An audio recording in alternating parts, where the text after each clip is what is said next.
Good morning, students. Students, today we are going to discuss about the relation between F and R. Students, हमें पता है that small f stands for focal length and capital R stands for radius of curvature. Small f से हम किसी भी mirror की focal length को denote करते हैं, r से हम उस मिरर की रेडियस ऑफ कर्वेचर को डिनोट करते हैं। अब हमने रे डायग्राम्स में अच्छे से ऑब्जर्व भी किया है। हमारा पास ये एक कॉन्केव मिरर है, दिस इज पोल, ये प्रिंसिपल फोकस है and this is centre of curvature. Students, हमें पता है जो CP है, ये जो डिस्टेंस है C से P, ये डिस्टेंस है रेडियस ऑफ कर्वेचर R। हमारी जो CP है वो R के इक्वल है, मींस रेडियस ऑफ कर्वेचर। और ये जो है FP प्रिंसिपल फोकस से पोल के बीच की जो डिस्टेंस होती है उसको हम स्मॉल f से लिखते हैं और हम उसको बोलते हैं focal length. The distance between the principal focus and the pole is known as focal length. Focal length को हम स्मॉल f से डिनोट करते हैं। तो यहाँ पे हमारे पास जो FP है that is F focal length of the mirror. अब दोनों में क्या रिलेशन बनता है? हमें पता है कि जो प्रिंसिपल फोकस है वो CP का मिड पॉइंट है। अगर प्रिंसिपल फोकस CP का मिड पॉइंट है तो इसका मतलब जो फोकल लेंथ है वो रेडियस ऑफ कर्वेचर का हाफ है। तो हमेशा याद रखना स्टूडेंट्स, किसी भी मिरर की जो फोकल लेंथ होती है वो उसकी रेडियस ऑफ कर्वेचर का हाफ होती है। तो इन दोनों के बीच में क्या रिलेशन बनता है students? The relation between F and R is F equal to R by 2 और R equal to F। Students, ये रिलेशन मोस्ट इंपॉर्टेंट रिलेशन है, इनके ऊपर न्यूमेरिकल्स भी आते हैं, आप इन्हें एक बार नोट कीजिए। फोकल लेंथ जो होती है वो रेडियस ऑफ कर्वेचर का हाफ होती है, चाहे वो कॉनकेव मिरर हो चाहे वो कॉन्वेक्स मिरर हो, और radius of curvature focal length का डबल होती है। मिरर आपका चाहे कॉनकेव है चाहे कॉन्वेक्स है। एक बार नोट डाउन कीजिए students.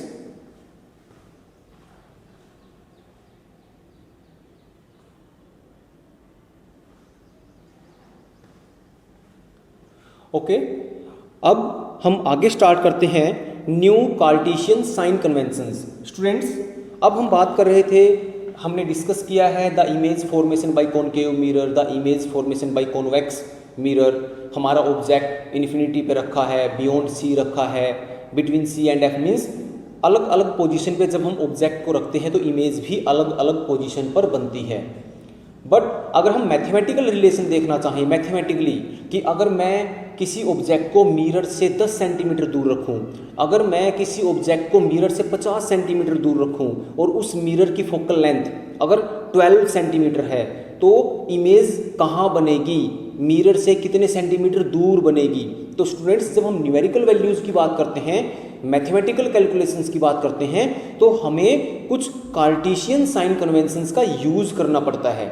New Cartesian sign conventions हमें क्या बताती हैं स्टूडेंट्स? कि radius of curvature, focal length, distance of the object from the mirror, distance of the image from the mirror, ये सब कब हमें पॉजिटिव लेने हैं और कब हमें नेगेटिव लेने हैं। So let us start with new Cartesian sign conventions.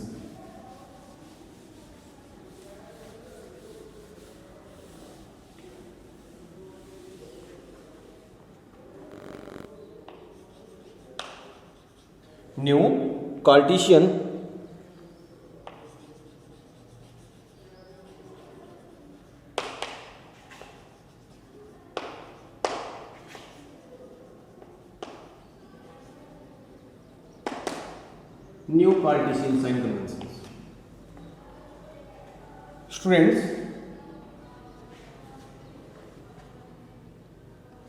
New Cartesian, जैसे हमने अभी डिस्कस किया है, न्यू कार्टेशियन साइन कन्वेंशंस हमें क्या बताती है, जब हम न्यूमेरिकल वैल्यू के ऊपर आते हैं कि हमने ऑब्जेक्ट, मेरे पास एक मिरर है, कॉनकेव मिरर, उसकी फोकल लेंथ है 15 सेंटीमीटर और मिरर के सामने मैंने ऑब्जेक्ट को रख दिया 50 सेंटीमीटर पे, तो बताओ इमेज मिरर से कितनी दूर बनेगी। तो सबसे फर्स्ट क्वेश्चन क्या अराइज होता है कि हम डिस्टेंस कहाँ से मेजर करेंगे। मैंने आपको बोल दिया कि कोई ऑब्जेक्ट कॉनकेव मिरर के सामने 50 सेंटीमीटर दूर रखा हुआ है, तो वो जो 50 सेंटीमीटर की डिस्टेंस है वो हम कहाँ से मेजर करना स्टार्ट करेंगे, हमारा ओरिजिन क्या होगा, सारी की सारी डिस्टेंस हम कहाँ से मेजर करेंगे। तो ये सब हम न्यू कार्टेशियन साइन कन्वेंशंस के अंदर डिस्कस करेंगे। स्टूडेंट्स, यहाँ से आपको जो पॉइंट्स हैं वो सारे पॉइंट्स याद होने चाहिए, पेपर के अंदर ये पूछा जाता है। आपकी बुक में पेज नंबर 4.15 पे new Cartesian sign conventions given है, वो आपको याद भी करनी है अच्छे से। तो first point students, first point ये आपको एक बात हमेशा याद रखनी है, that object must be placed towards the left of the spherical mirror. जो ऑब्जेक्ट होता है वो स्फेरिकल मिरर के लेफ्ट साइड में रखेंगे हमेशा। यहाँ अगर आपका स्फेरिकल मिरर है, मैंने जितने भी डायग्राम बनाए हैं, हर डायग्राम में जो रेज हैं वो लेफ्ट हैंड साइड से इंसिडेंट होती हैं। क्यों? क्योंकि हम ऑब्जेक्ट को मानते हैं कि वो मिरर के लेफ्ट हैंड साइड पर रखा हुआ है। तो फर्स्ट पॉइंट आपको याद रखना है, object must be placed towards the left of the spherical mirror. Object mirror के हमेशा लेफ्ट हैंड साइड पर रखा होगा। दूसरा, अब हम बात करेंगे स्टूडेंट्स, लेट अस सपोज ये मेरे पास एक कॉनकेव मिरर है, this is pole, this is focus and this is centre of curvature. दोनों मिरर के लिए जो कार्टेशियन साइन कन्वेंशंस हैं वो दोनों मिरर्स के लिए इक्वली गुड हैं, मीन्स दोनों मिरर्स के लिए हमको सेम यूज करते हैं, उनके अंदर कोई चेंज नहीं होता। सेकंड पॉइंट जो आपको याद रखना है स्टूडेंट्स वो ये कि जब भी रेज आएंगी, इंसिडेंट रेज, अगर इनफाइनाइट डिस्टेंस पर कोई ऑब्जेक्ट रखा हुआ है तो वहां से जो रेज आएंगी वो आएंगी प्रिंसिपल एक्सिस के पैरेलल, और रिफ्लेक्शन के बाद वो फोकस में से जाएंगे स्टूडेंट्स। तो अगर मैं बात करूं, मेरे पास एक कॉनकेव मिरर है, उसकी फोकल लेंथ 30 सेंटीमीटर है, उसकी रेडियस ऑफ कर्वेचर जो है वो 60 सेंटीमीटर है, तो हम बात करते हैं कि वो डिस्टेंस हम कहाँ से मेजर करेंगे। तो सेकंड जो पॉइंट आपको याद रखना है, all the distances are measured from the pole. Students, most important point आप याद रखना, ये जो पोल है, दोनों ही मिरर की अगर मैं बात करूं, हम पोल को एज अ ओरिजिन यूज करेंगे। जितनी भी डिस्टेंस हम मेजर करेंगे वो हम पोल से मेजर करेंगे। फॉर एग्जाम्पल, ये मेरे पास एक कॉनकेव मिरर है, अगर इसकी फोकल लेंथ है 20 सेंटीमीटर, तो मैं यहां से इस साइड में आऊंगा 20 सेंटीमीटर, तो ये इसकी फोकल लेंथ हो गई स्टूडेंट्स। अब मुझे पता है जो रेडियस ऑफ कर्वेचर है वो फोकल लेंथ का डबल होता है, तो इसका जो रेडियस ऑफ कर्वेचर है स्टूडेंट्स वो 40 सेंटीमीटर हो गया। जितनी भी डिस्टेंस है वो हमेशा पोल से मेजर करेंगे। याद रखना, P से F की डिस्टेंस 20 सेंटीमीटर बनेगी, P से C की डिस्टेंस 40 सेंटीमीटर बनेगी, क्योंकि यही इसकी होती है रेडियस ऑफ कर्वेचर। ये याद रखना स्टूडेंट्स, और 20 सेंटीमीटर होती है फोकल लेंथ। तो all the distances are measured from the pole. Mirror चाहे कोई भी हो, कॉनकेव या कॉन्वेक्स, सारी की सारी डिस्टेंस पोल से मेजर होंगी। उसके बाद जो थर्ड पॉइंट हमें याद करना है, थर्ड पॉइंट स्टूडेंट्स, हमने ये डिस्कस किया था कि ऑब्जेक्ट जो होता है वो हमेशा प्रिंसिपल एक्सिस के ऊपर होता है। हम प्रिंसिपल एक्सिस के ऊपर ऑब्जेक्ट को रखते हैं और सीधा रखते हैं, लेकिन जो उसकी इमेज बनती है वो प्रिंसिपल एक्सिस के ऊपर भी बन सकती है। प्रिंसिपल एक्सिस के ऊपर बनेगी तो वो सीधी बनेगी, लेकिन अगर इमेज बनती है रियल तो वो इन्वर्टेड बनेगी और वो बनेगी प्रिंसिपल एक्सिस के नीचे। ये हमने कॉनकेव मिरर में अच्छे से डिस्कस किया है। तो थर्ड पॉइंट जो आपको याद रखना है वो ये, all the heights above the principal axis are taken as positive. जितनी भी हाइट प्रिंसिपल एक्सिस के ऊपर होती है वो हमें पॉजिटिव लेनी है। फॉर एग्जाम्पल, ये कोई ऑब्जेक्ट, हमें पता है अगर हमारा ऑब्जेक्ट बियॉन्ड सी रखा हुआ है तो उसकी जो इमेज बनती है वो बनती है between C and F. Concave mirror के सामने अगर मेरा ऑब्जेक्ट सी बियॉन्ड सी रखा हो तो उसकी इमेज बनेगी between C and F, real and inverted होगी। अब ये जो हाइट है, मान के चलो स्टूडेंट्स, ये ए बी मेरी जो हाइट है वो ऑब्जेक्ट की है, ए डैश बी डैश ये मेरी हाइट इमेज की है। तो एक बात हमेशा याद रखना, all the heights above the principal axis are taken as positive. Suppose करो ऑब्जेक्ट की जो हाइट है वो 5 सेंटीमीटर है और जो उसकी इमेज बनी है उसकी हाइट है 3 सेंटीमीटर। तो यहाँ पे जो ए बी है वो आपका रहेगा +5 सेंटीमीटर। जितनी भी हाइट्स प्रिंसिपल एक्सिस के ऊपर होती हैं वो सारी की सारी पॉजिटिव लेनी है, और जितनी भी हाइट्स प्रिंसिपल एक्सिस के नीचे होंगी वो हम नेगेटिव लेंगे हमेशा। यहाँ पे A dash B dash equal to -3 centimetre. हमेशा याद रखना कार्टेशियन साइन कन्वेंशन के अकॉर्डिंग जितनी भी हाइट्स, क्योंकि ऑब्जेक्ट की हाइट हमेशा पॉजिटिव होती है, क्यों? क्योंकि ऑब्जेक्ट हमेशा प्रिंसिपल एक्सिस के ऊपर रखा होता है। तो स्टूडेंट्स जितनी भी हाइट अगर आपका ऑब्जेक्ट प्रिंसिपल एक्सिस के ऊपर रखा है और इमेज भी अगर प्रिंसिपल एक्सिस के ऊपर ही बने तो वो हाइट भी अबव द प्रिंसिपल एक्सिस हुई। जैसे वर्चुअल इमेज हमारी बनती है कॉनकेव मिरर के केस में, कॉन्वेक्स मिरर के केस में वो हाइट पॉजिटिव रहेंगी। तो जितनी भी हाइट प्रिंसिपल एक्सिस के ऊपर रहेंगी वो पॉजिटिव लेनी है, और जो हाइट प्रिंसिपल एक्सिस के नीचे होंगी वो नेगेटिव लेनी है। और ये हाइट कब नेगेटिव होंगी? जब हमारी इमेज होगी रियल एंड इन्वर्टेड। ये हमेशा याद रखना students. So next case is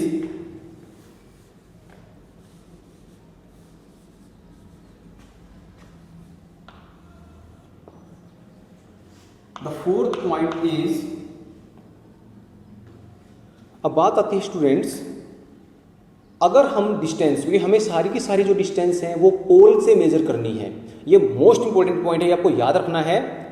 किसी भी डिस्टेंस को मेजर करने के लिए अगर मुझे पोल से लेफ्ट हैंड साइड की ओर जाना पड़े तो वो डिस्टेंस नेगेटिव लेंगे, और अगर किसी डिस्टेंस को मेजर करने के लिए मुझे पोल से राइट हैंड साइड की ओर जाना पड़े तो वो सारी डिस्टेंस हम पॉजिटिव लेंगे। याद रखना, हम पोल के ऊपर खड़े हो जाएंगे। किसी भी डिस्टेंस को मेजर करने के लिए अगर मुझे पोल से लेफ्ट हैंड साइड में जाना पड़े, क्योंकि डिस्टेंस को मेजर करने की शुरुआत ओरिजिन है हमारा पोल। अगर डिस्टेंस को मेजर करने के लिए मैं पोल से लेफ्ट हैंड साइड की ओर जाऊंगा तो ये सारी की सारी डिस्टेंस नेगेटिव होंगी, और अगर किसी डिस्टेंस को मेजर करने के लिए मैं पोल से राइट हैंड साइड में जाता हूं तो वो सारी डिस्टेंस पॉजिटिव होंगी। फॉर एग्जाम्पल स्टूडेंट्स, अगर मैं कहता हूं, एक केस लेते हैं, हमने डिस्कस किया था कि अगर हमारा ऑब्जेक्ट ए बी एफ और पी के बीच में रखा हुआ है तो उसकी वर्चुअल इमेज बनती है behind the mirror. Virtual image बनती है behind the mirror, virtual and erect image behind the mirror बनती है। स्टूडेंट्स, अब मैं कहता हूं कि मेरा ऑब्जेक्ट, एग्जाम्पल ले रहे हैं, पोल के सामने 10 सेंटीमीटर की डिस्टेंस पर रखा हुआ है, 10 सेंटीमीटर। तो यहां पर जो ऑब्जेक्ट की डिस्टेंस है वो -10 होगी, क्योंकि ऑब्जेक्ट की डिस्टेंस में यहां से 10 सेंटीमीटर मेजर करने के लिए मुझे लेफ्ट हैंड साइड में चलना पड़ेगा। ऑब्जेक्ट यहां रखा हुआ है तो वो जो 10 है वो माइनस लेंगे। स्टूडेंट्स, दो बातें हमेशा याद रखना, जो ऑब्जेक्ट की डिस्टेंस होती है फ्रॉम पोल उसको हम स्मॉल u से डिनोट करते हैं फिजिक्स के अंदर, क्योंकि सारी की सारी डिस्टेंस तो हमें पोल से मेजर करनी है। तो जितनी भी डिस्टेंस पोल के लेफ्ट हैंड साइड में जाकर मेजर करेंगे, जो ऑब्जेक्ट की डिस्टेंस होती है स्टूडेंट्स वो याद रखना, ऑब्जेक्ट डिस्टेंस को हम u से डिनोट करते हैं, और जो इमेज जहां बनती है, इमेज की जो डिस्टेंस होती है फ्रॉम द पोल उसको हम स्मॉल v से डिनोट करते हैं। ये दो बातें हमेशा याद रखना, ऑब्जेक्ट की डिस्टेंस फ्रॉम द पोल वो हम u से डिनोट करेंगे, और इमेज की जो डिस्टेंस होगी फ्रॉम द पोल वो हम स्मॉल v से डिनोट करते हैं। तो यहाँ पे अगर मैं कहूँ कि मेरा ऑब्जेक्ट कॉनकेव मिरर के सामने 10 सेंटीमीटर दूर रखा हुआ है तो इसका मतलब जो u है वो -10 हो जाएगा। क्यों? क्योंकि ऑब्जेक्ट तक आने के लिए मुझे पोल से लेफ्ट हैंड साइड को चलना पड़ेगा। और अगर मैं कहूँ कि इसकी जो इमेज है वो 15 सेंटीमीटर अवे बनी है मिरर से, तो जो v होगा वो +15 होगा। क्यों होगा +15? क्योंकि इमेज की डिस्टेंस मेजर करने के लिए मुझे पोल के राइट हैंड साइड में चलना पड़ेगा। तो ये दो बातें हमेशा याद रखना कि जितनी भी डिस्टेंस हम पोल से लेफ्ट हैंड साइड की ओर मेजर करेंगे वो सभी डिस्टेंस नेगेटिव होंगी, और जितनी भी डिस्टेंस हम पोल से राइट हैंड साइड में मेजर करेंगे वो सभी डिस्टेंस पॉजिटिव होंगी। स्टूडेंट्स, यहाँ से ना काफ़ी सारे पॉइंट्स हमारे पास, कई सारी चीज़ें हमें यहीं से क्लियर हो जाती हैं। क्लियर कैसे होती हैं? देखिए, अभी हम दोनों मिरर्स का कंपैरिजन करेंगे। ये कॉनकेव मिरर है students, this is pole, this is focus, this is centre of curvature. Students, ये है रेडियस ऑफ कर्वेचर और ये है फोकल लेंथ। अगर हम बात करें कॉन्वेक्स मिरर की, ये पोल, फोकस, सेंटर ऑफ कर्वेचर, तो ये इसकी फोकल लेंथ होगी स्टूडेंट्स, और ये होगी रेडियस ऑफ कर्वेचर। अब देखिए, अगर मैं कॉनकेव मिरर की बात करता हूं, ऑब्जेक्ट हमेशा ही लेफ्ट हैंड साइड पर रखा होगा। हमें पता है ऑब्जेक्ट तो मिरर चाहे कोई भी हो, ऑब्जेक्ट हमेशा लेफ्ट हैंड साइड पर रखा होगा, तो उस केस में जो u है वो हमेशा ही नेगेटिव होगा। ऑब्जेक्ट की डिस्टेंस हमेशा नेगेटिव रहेगी। क्यों? क्योंकि ऑब्जेक्ट तो हमेशा लेफ्ट हैंड साइड पर रखा होगा। ऑब्जेक्ट की डिस्टेंस को मेजर करने के लिए मुझे पोल से हमेशा लेफ्ट हैंड साइड में ही चलना पड़ेगा। मिरर आपका कॉनकेव हो या कॉन्वेक्स, ऑब्जेक्ट की डिस्टेंस को मेजर करने के लिए हमें लेफ्ट हैंड साइड में ही चलना पड़ेगा। उसके बाद स्टूडेंट्स, अगर हम बात करें रेडियस ऑफ कर्वेचर की, मैंने कहा कि मेरे पास एक कॉनकेव मिरर है, उसका रेडियस ऑफ कर्वेचर है 30 सेंटीमीटर। तो 30 सेंटीमीटर मेजर करने के लिए मुझे पोल से लेफ्ट हैंड साइड में चलना पड़ेगा। तो कॉनकेव मिरर का रेडियस ऑफ कर्वेचर नेगेटिव हो गया। तो याद रखना, इन case of concave mirror,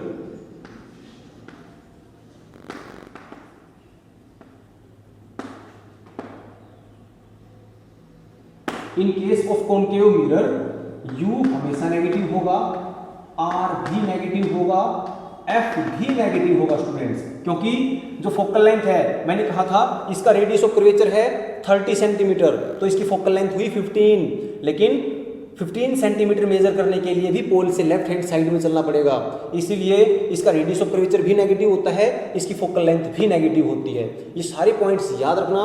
concave mirror की अगर मैं बात करता हूं तो u सब के लिए नेगेटिव होगा, रेडियस ऑफ कर्वेचर नेगेटिव होगा कॉनकेव मिरर का, फोकल लेंथ भी नेगेटिव होगी। स्टूडेंट्स, ये 1 मार्क के क्वेश्चंस के अंदर पूछे जाते हैं। अगर मैं आपको दे दूं कि किसी मिरर का रेडियस ऑफ कर्वेचर -30 सेंटीमीटर है, किसी मिरर का रेडियस ऑफ कर्वेचर -30 सेंटीमीटर है, आइडेंटिफाई कीजिए वो मिरर कौन सा है, तो आप एकदम से समझ जाओगे वो कॉनकेव मिरर है। तो स्टूडेंट्स, ये बात हमेशा याद रखनी है। फोकल लेंथ दे दूं नेगेटिव साइन के साथ तो वो भी कॉनकेव मिरर है। अब हम बात करते हैं कॉन्वेक्स मिरर की। स्टूडेंट्स, सेम है, मेरे पास एक कॉन्वेक्स मिरर है, उसका रेडियस ऑफ कर्वेचर है 30 centimetre.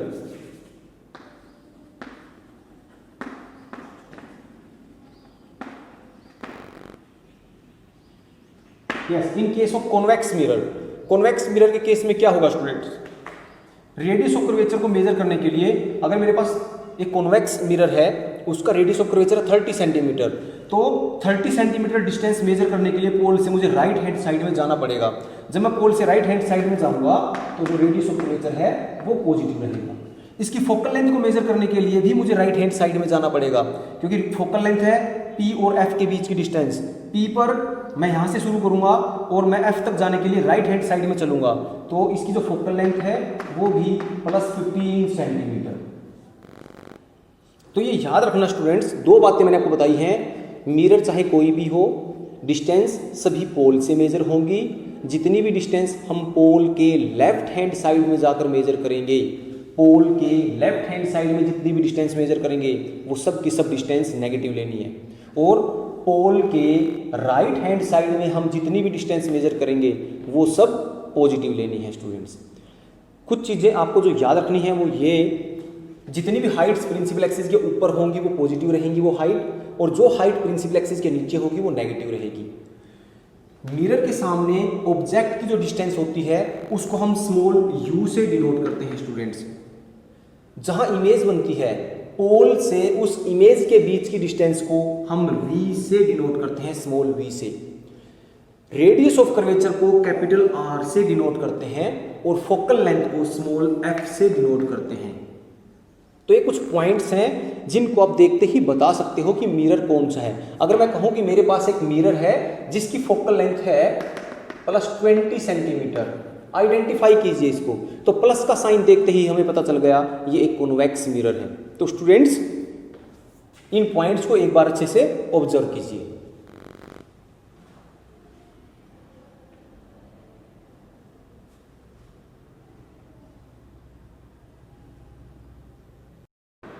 Students, now we are going to discuss about mirror formula. Students, mirror formula क्या है? मिरर फॉर्मूला एक मैथमेटिकल रिलेशन है जो हमें बताता है the relation between the focal length of a given mirror, the distance of the image from the pole, the distance of the object from the pole. यानी कि ये हमें तीनों फिजिकल क्वांटिटीज़ के बीच में एक रिलेशन बताता है, u, v एंड f के बीच में एक रिलेशन बताता है। स्टूडेंट्स, अगर हमें मैथमेटिकल कैलकुलेशंस करनी है कि मेरे पास एक कॉनकेव मिरर है, उसकी फोकल लेंथ 10 सेंटीमीटर है, कोई ऑब्जेक्ट कॉनकेव मिरर के सामने 50 सेंटीमीटर पे रखा हुआ है, तो इमेज कितनी दूर बनेगी, यानी कि v फाइंड आउट कीजिए।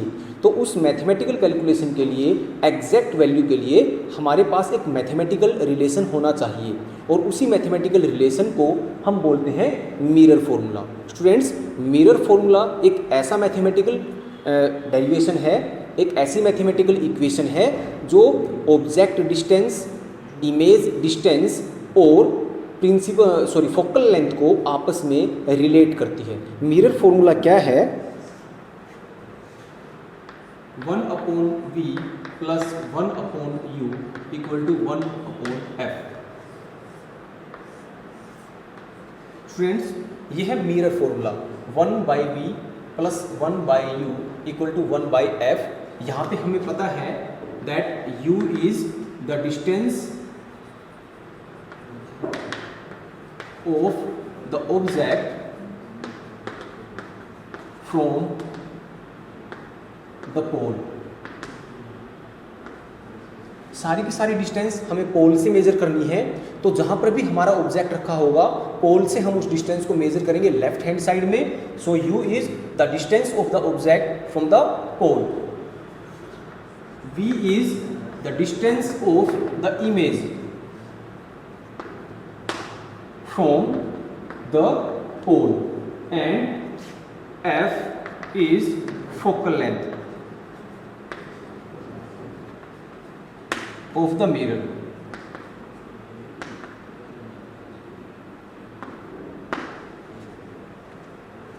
वन बाई वी प्लस 1/u = 1/f।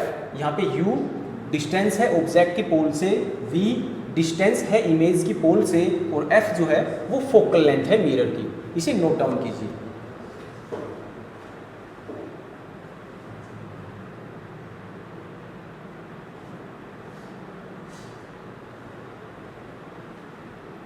तो स्टूडेंट्स, इस इक्वेशन से अगर हमें u और v का पता है तो हम f को फाइंड आउट कर सकते हैं, f और u का पता है तो v फाइंड आउट कर सकते हैं, v और f का पता है तो u को हम फाइंड आउट कर सकते हैं। अभी हम न्यूमेरिकल्स भी सोल्व करेंगे।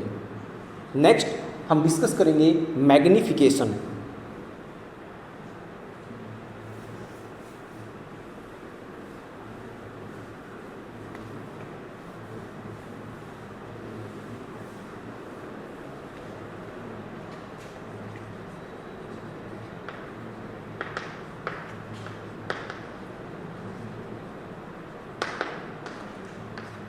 Friends, what do we mean by magnification? Magnification क्या है? स्टूडेंट्स, कॉनकेव या कॉन्वेक्स मिरर हमें जो इमेज बना के देते हैं वो उसे कितने टाइम्स मैग्नीफाइड करते हैं, मीन्स उसे कितना बड़ा करके हमें दिखा सकते हैं, दैट इज मैग्निफिकेशन। यहाँ पे हम मैग्निफिकेशन को स्मॉल m से डिनोट करेंगे and the magnification is given by h'/h। Magnification find out करने के लिए हम क्या करेंगे, हम रेशियो लेंगे height of the image to the height of the object. Magnification का जो मैथमेटिकल फॉर्मूला है वो है m equal to H dash upon H. यहाँ पे जो एच डैश है that is height of the image,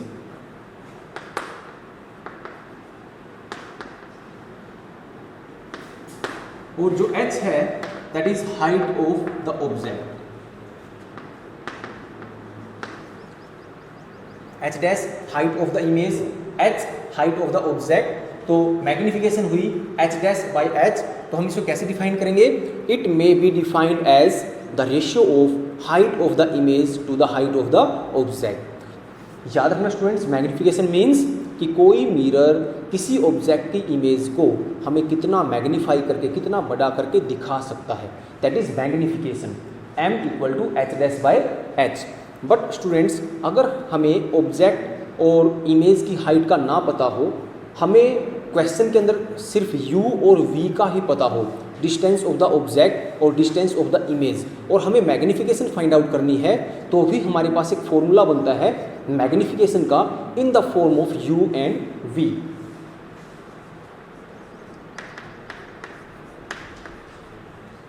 m equal to minus V by U.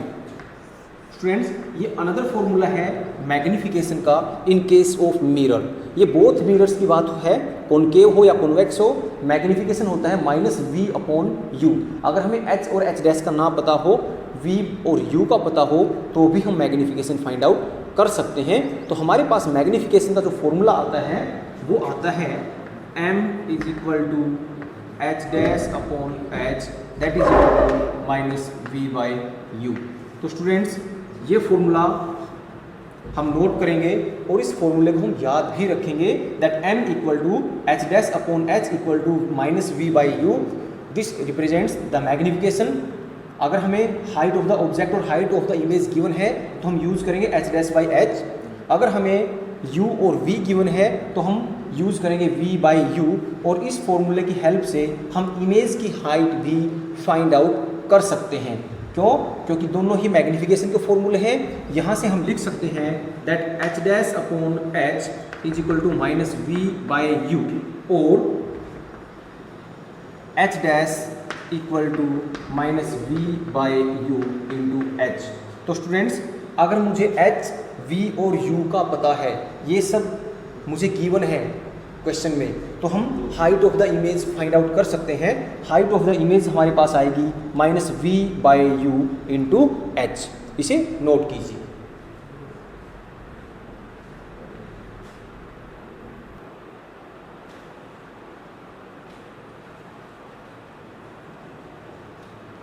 तो स्टूडेंट्स, जो सबसे इम्पोर्टेंट चीज़ हमें यहाँ देखनी है वो ये कि हम मैग्निफिकेशन को देख के बता सकते हैं कि हमारा जो मिरर है वो कॉनकेव है या कॉन्वेक्स है।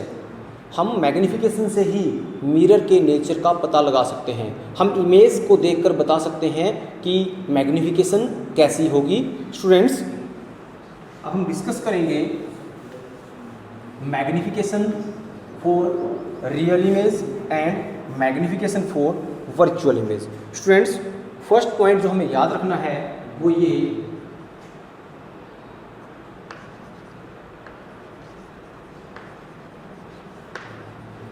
m always remains negative for real image।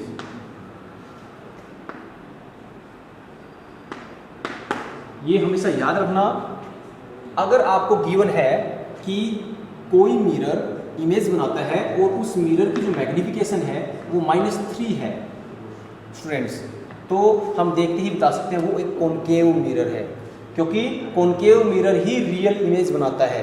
तो यहाँ से आप इमेज भी बता सकते हो कि इमेज नेगेटिव साइन क्या बताएगा कि आपकी इमेज है रियल एंड इन्वर्टेड, और ये 3 क्या बताएगा, उसका जो साइज है वो ऑब्जेक्ट के साइज से, ऑब्जेक्ट की हाइट से 3 गुना ज़्यादा है। तो ये चीज़ हमेशा याद रखना। मैग्निफिकेशन की कोई यूनिट नहीं होती, क्योंकि ऊपर भी हाइट होती है, नीचे भी हाइट होती है, तो ये एक प्योर नंबर होता है मैग्निफिकेशन। तो मैग्निफिकेशन से हम नेचर ऑफ द मिरर के बारे में भी बता सकते हैं। मैग्निफिकेशन से हम बता सकते हैं कि हमारी जो इमेज है वो रियल है या वर्चुअल है। अब स्टूडेंट्स, m जो होता है वो हमेशा नेगेटिव होगा फॉर रियल इमेज। हम इसे एक्सप्लेन करते हैं। हमने अभी डिस्कस किया है कि m जो है वो -v/u होता है और it is equal to h'/h। जैसा हमें पता है ऑब्जेक्ट की हाइट हमेशा पॉजिटिव होती है। ऑब्जेक्ट हमारा प्रिंसिपल एक्सिस के ऊपर रखा होता है, उसकी हाइट हमेशा ही पॉजिटिव रहेगी स्टूडेंट्स। जब इमेज बनती है रियल इमेज बनेगी प्रिंसिपल एक्सिस के नीचे और उसकी जो हाइट होगी वो होगी नेगेटिव। h' नेगेटिव होगा, h पॉजिटिव होगा, नेगेटिव बाई पॉजिटिव नेगेटिव। तो ये हमेशा याद रखना। v/u से हम इसे कैसे सोल्व करेंगे, m -v/u, minus sign permanent होता है। अब हमें पता है u हमेशा नेगेटिव होता है। ऑब्जेक्ट तो मिरर के लेफ्ट हैंड साइड पे रखा होगा, वो हमेशा ही नेगेटिव होगा। बात आई v की, तो हमें पता है अगर हमारी इमेज होगी रियल तो रियल इमेज बनती है मिरर के सामने। इमेज की डिस्टेंस मेजर करने के लिए हमें पोल से लेफ्ट हैंड साइड को जाना पड़ेगा। तो यहाँ पे v भी नेगेटिव बाई नेगेटिव पॉजिटिव, एक साइन बचा तो आंसर आया नेगेटिव। तो हमें क्या याद रखना है, जो मैग्निफिकेशन होती है इन केस ऑफ रियल इमेज वो हमेशा ही नेगेटिव होती है। तो यहाँ से ये सारी बातें हमें याद रखनी है। अगर मैग्निफिकेशन नेगेटिव है तो वो इमेज है रियल एंड इन्वर्टेड, और अगर इमेज रियल एंड इन्वर्टेड है तो रियल एंड इन्वर्टेड इमेज कौन बनाता है, कॉनकेव मिरर। तो यहाँ से हम मिरर भी बता सकते हैं वो एक कॉनकेव मिरर है। उसके बाद हम इमेज की हाइट के बारे में भी बता सकते हैं कि इमेज की जो हाइट होगी वो ज़्यादा होगी या कम होगी। फॉर एग्जाम्पल अगर मैं आपको कहूँ the magnification produced by a mirror is -2, give the nature of the image and nature of the mirror also. तो मैग्निफिकेशन माइनस साइन देखते ही मैं क्या कहूँगा, the image will be real and inverted. m अगर नेगेटिव है तो image है real, तो रियल एंड इन्वर्टेड इमेज होगी। 2 मीन्स 2 टाइम्स मैग्नीफाइड होगी, यानी कि 2 गुना ज़्यादा बड़ी होगी ऑब्जेक्ट की हाइट से। और रियल इमेज कौन बनाता है, कॉनकेव मिरर। तो ये सब इंफॉर्मेशन मैं यहाँ से दे सकता हूँ। Next is m always remains positive for virtual image. जो मैग्निफिकेशन होता है, मैग्निफिकेशन वर्चुअल इमेज के लिए हमेशा ही पॉजिटिव रहेगी। इसको सोल्व करते हैं। m is equal to h'/h। Students हमें पता है ऑब्जेक्ट की हाइट हमेशा पॉजिटिव होती है क्योंकि वो प्रिंसिपल एक्सिस के ऊपर होता है। वर्चुअल इमेज भी प्रिंसिपल एक्सिस के ऊपर बनती है तो उसकी हाइट भी हमेशा पॉजिटिव रहेगी। तो पॉजिटिव अपॉन पॉजिटिव पॉजिटिव। तो मैग्निफिकेशन वर्चुअल इमेज के लिए हमेशा पॉजिटिव रहेगी। अब यहाँ से हम मिरर को कैसे आइडेंटिफाई करेंगे, क्योंकि वर्चुअल इमेज तो कॉनकेव मिरर भी बनाता है और वर्चुअल इमेज कॉन्वेक्स मिरर भी बनाता है। Friends, if m is +2 and m is +0.5, इन दो क्वेश्चंस को अच्छे से ऑब्जर्व कीजिए। यहाँ पे मैग्निफिकेशन है +2, यहाँ पे मैग्निफिकेशन है +0.5। ये दोनों मैग्निफिकेशन हमें क्या इन्फॉर्मेशन देती हैं। अगर आपकी मैग्निफिकेशन है +2, plus means the image will be virtual and erect, जो इमेज है वो वर्चुअल और इरेक्ट होगी। और 2 हमें क्या बताता है, उसकी जो हाइट होगी वो ऑब्जेक्ट से 2 गुना ज़्यादा होगी, यानी कि h'/h। जब मैं इस रेशियो को सोल्व करूँगा तो मेरे पास आता है 2। इसका मतलब ऑब्जेक्ट की हाइट कम है, इमेज 2 गुना ज़्यादा बड़ी है। अब वर्चुअल इमेज कॉनकेव मिरर भी बनाता है, कॉन्वेक्स मिरर भी बनाता है, लेकिन हमने क्या पढ़ा है, कॉनकेव मिरर जो वर्चुअल इमेज बनाएगा उसकी हाइट हमेशा ही ऑब्जेक्ट की हाइट से ज़्यादा होगी, लेकिन कॉन्वेक्स मिरर जो इमेज बनाएगा उस इमेज की हाइट हमेशा ऑब्जेक्ट की हाइट से छोटी होगी। तो अगर मैं कहूँ m = +0.5, इसका मतलब है इमेज है वर्चुअल एंड इरेक्ट, लेकिन उसकी जो हाइट है वो ऑब्जेक्ट की हाइट से कम है। तो ये जो मिरर है ये कॉनकेव मिरर है और ये जो मिरर है ये कॉन्वेक्स मिरर है। तो स्टूडेंट्स हमेशा ही याद रखना कि अगर आपकी मैग्निफिकेशन पॉजिटिव है लेकिन वो लेस देन 1 है, मैग्निफिकेशन पॉजिटिव है लेस देन 1 है, तो आपका जो मिरर है वो कॉन्वेक्स मिरर होगा। अगर आपकी मैग्निफिकेशन पॉजिटिव है बट वो इक्वल टू 1 वो ग्रेटर देन 1 है, तो हमारा जो मिरर है वो कॉनकेव मिरर होगा। यहाँ से एक क्वेश्चन और आता है कि if m is +1 find the nature of the mirror. तो स्टूडेंट्स अगर हमारी मैग्निफिकेशन +1 है, प्लस को देखते ही मैं बताऊंगा nature virtual and erect. 1 means इसका मतलब हाइट ऑब्जेक्ट की भी सेम है, इमेज की भी सेम है, और ऐसा कब होता है जब हम प्लेन मिरर के सामने खड़े हों। तो याद रखना अगर मैग्निफिकेशन है +1 तो वो एक प्लेन मिरर होता है स्टूडेंट्स।